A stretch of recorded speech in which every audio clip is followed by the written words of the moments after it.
Assalamualaikum, salam bahagia saudara, saudari dan selamat pagi saya ucapkan kepada semua yang mengikuti ruangan semangat pagi di setiap pagi.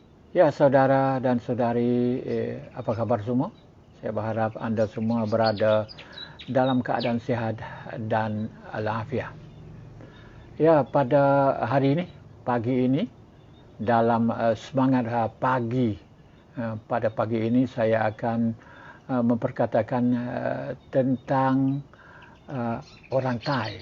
Apakah mereka akan mengangkat bendera putih, mengalah, tunduk kepada suasana sekarang ini disebabkan COVID memang memukul Thailand, ke seluruh wilayah Thailand, termasuk Bangkok sendiri. Bangkok sekarang sudah 2.500, 3.000 satu hari. Kalau angka 2.500, 3.000 lebih begini adalah seluruh Thailand. Tapi sekarang ini adalah Bangkok saja. Jadi apakah orang Thai akan mengangkat bendera sama seperti dengan ramai orang Malaysia mengangkat bendera? Dan hari ini pula adalah merupakan hari permulaan curfew atau perintah berkurung dan lockdown kawasan-kawasan terpilih.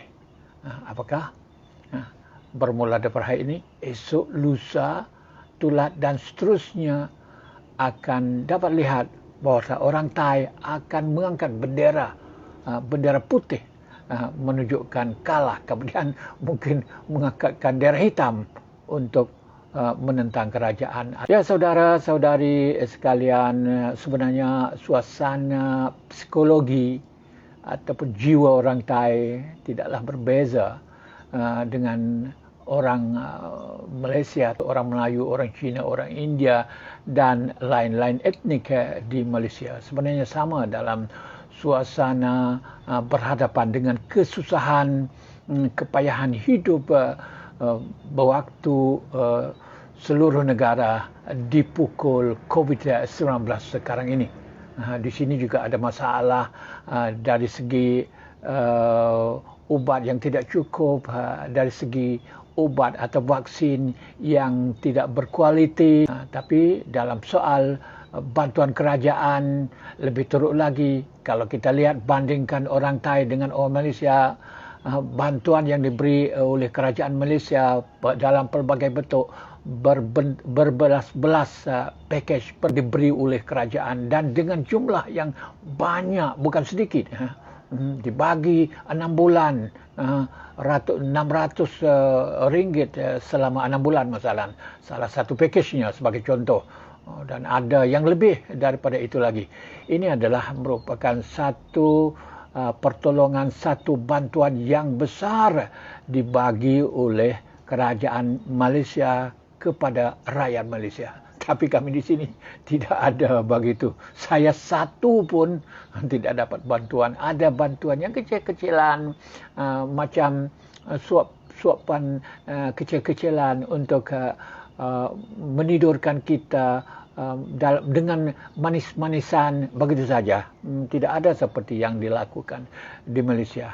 Tapi macam mana rakyat merasakan perkara itu?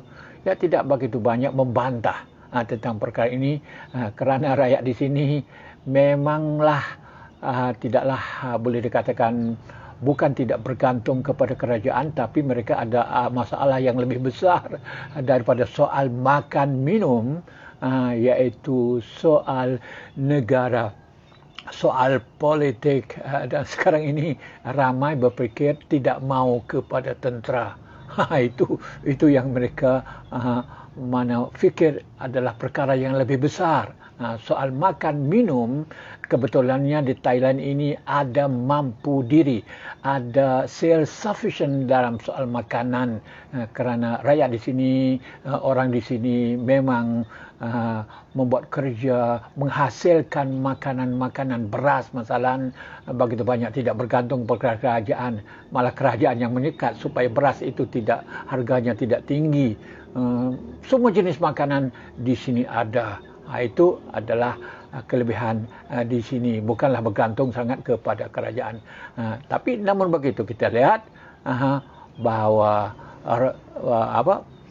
efek, kesan yang menimpa rakyat di sini memang lebih hebat lagi, walaupun di sini ada makanan cukup mencukupi. Pada waktu sekarang, masa depan saya tidak tahu. Dalam masa sekarang mungkin beberapa bulan sekarang ini ataupun mungkin 1 tahun lagi rakyat masih boleh bekerja. Itu curfew ataupun perintah berkurung tidak memberi kesan kepada mereka, sebab curfew hanya daripada jam 9 sampai jam 4 pagi. Jam 9 malam sampai ke jam 4 pagi penduduk masih boleh bekerja, tidak masalah. Dan juga lockdown atau penutupan kawasan juga tidak melibatkan semua kawasan. Dan ada setengah wilayah saja yang lockdown, tapi tidak semua lockdown. Jadi penduduk masih boleh bekerja. Itu yang berbeza. Namun begitu, ini bukan berarti orang di sini tidak menyerah kalah. Orang sini tidak mengangkat bendera, tapi bendera saja, bendera putih saja mereka tidak angkat.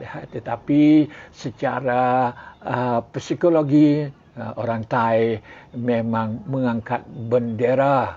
Kalau kita tengok angka kematian, bunuh diri yang jauh lebih tinggi daripada Malaysia. Sebelum COVID-19 lagi, orang Thai susah sedikit angkat bendera putih. Bunuh diri, rugi dalam perniagaan, bunuh diri, kecewa dalam cinta, bunuh diri, selalu angkat bendera putih. Dalam angka terdahulu, orang Thai adalah merupakan sebuah negara yang paling dianggap antara paling ramai membunuh diri di dunia. Sebelum COVID, 12 orang sehingga 11 orang sehingga 12 orang satu hari orang Thai membunuh diri. Dan ini adalah lebih berbahaya daripada angkat bendera putih lagi, sebab mereka kalau angkat bendera putih itu masih nak survive, masih nak melangsungkan kehidupan.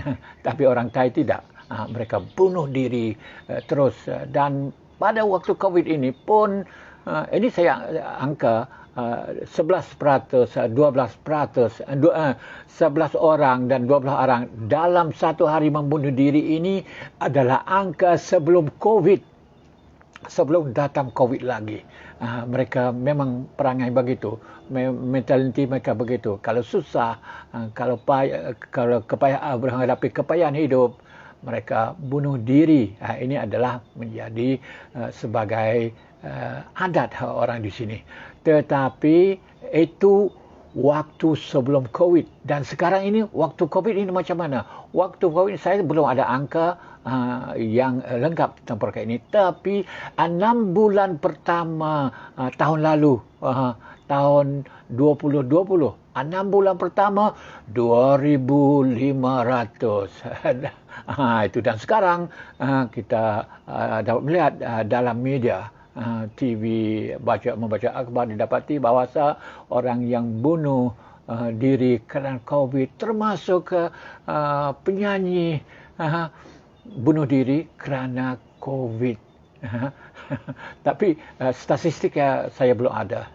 Cuma tahun lalu, 6 bulan pertama tahun lalu 2.500 orang. Jadi ini bukan berarti orang Thai tidak mengangkat bendera putih, tetapi mereka mengangkat bendera putih dengan cara lain, cara yang berbeza. Dan lebih penting lagi, sekarang ini ramai orang Thai yang tidak mengangkat bendera putih, tapi mereka mengangkat bendera hitam untuk menghalaukan tentera daripada pemerintah negara.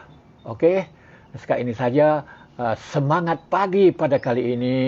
Saya ingin memberi semangat kepada kita semua supaya jangan berfikir banyak tentang soal kalah ini. Angkat bendera putih bukan tidak semestinya merupakan kekalahan, tetapi ia hanya bertujuan untuk mendapat bantuan sahaja. Dan orang Thai sendiri yang bunuh diri begitu ramai di sini pun kalau nak dikira betul-betul bukanlah kekalahan, tetapi ini adalah merupakan cara mereka yang dibuat sejak sebegitu lama. Sekian wabillahi taufiq, wassalamualaikum warahmatullahi taala wabarakatuh.